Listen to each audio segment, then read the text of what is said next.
যে সমস্ত বয়স্ক মানুষরা থাকেন তাদেরকে মারধর করেন এবং তাদের চেয়ার যা বসেছিলেন সেই চেয়ারগুলো ভেঙে দিয়েছে। এখানে যেগুলো আছে আপনারা দেখতে পাবেন। অর্থাৎ এরা নিজেরা দেখিয়েছিল যে বাঁশের চেয়ে কঞ্চি দরের মতন ব্যাপার। গতকাল যাদবপুরে যে ঘটনা ঘটেছে এবং এই যাদবপুরে মানে আপনার যে সমবায় নির্বাচনে পরাজয়ের পরে প্রাপ্ত ওখানে গেছিল ডাকাতি করতে।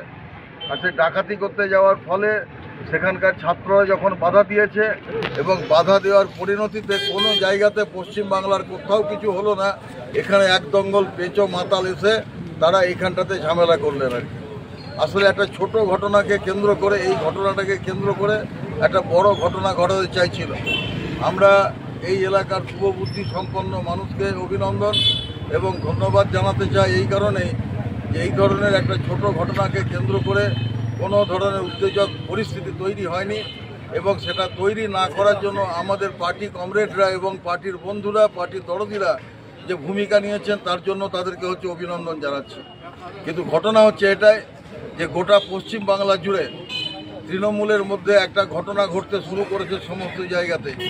এবং আপনারা দেখবেন যে ইদানিংকালে একটা ঘটনা আমরা যেটা লক্ষ্য করছি যে গত প্রায় 12-14 বছরের মধ্যে পশ্চিম বাংলাতে বিশেষ করে পশ্চিম বাংলার মাফিয়া রাজ এবং সেই সম্পর্কিত ঘটনা ইত্যাদি নিয়ে লন্ডন থেকে একটা বই কয়েকদিন আগে প্রকাশিত হয়েছে।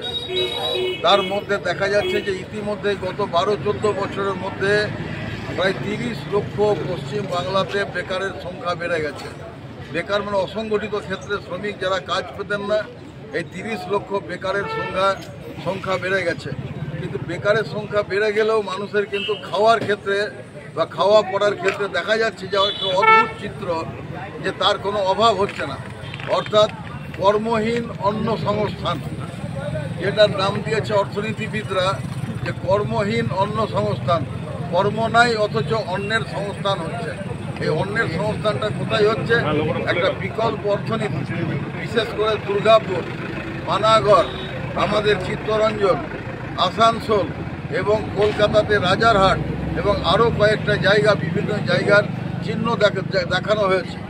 বলা হচ্ছে এই সমস্ত জায়গাগুলোতে বিভিন্ন যে সমস্ত ঘরবাড়ি যেসব জায়গাতে তৈরি হচ্ছে এবং দামোদর নদী এবং অজয় নদীকে কেন্দ্র করে যে বালির ব্যবসা আর এই এলাকার কয়লার ব্যবসা, এর ফলে যেটা দেখাচ্ছে যে কিছু মানুষের কোনো কাজ নেই কিন্তু তার অন্ন সংস্থান দিব্যি হয়ে যাচ্ছে।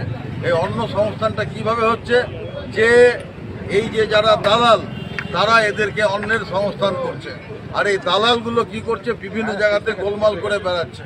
অর্থাৎ পশ্চিমবাংলাতে একটা প্যারালাল বিকল্প অর্থনীতি, যে অর্থনীতির নাম হয়ে গেছে এখন কর্মহীন অন্ন সংস্থান এবং এই অন্ন সংস্থানের ফলে তারা বিভিন্ন জায়গাতে গোলমালগুলো পাকিয়ে বেড়াচ্ছে।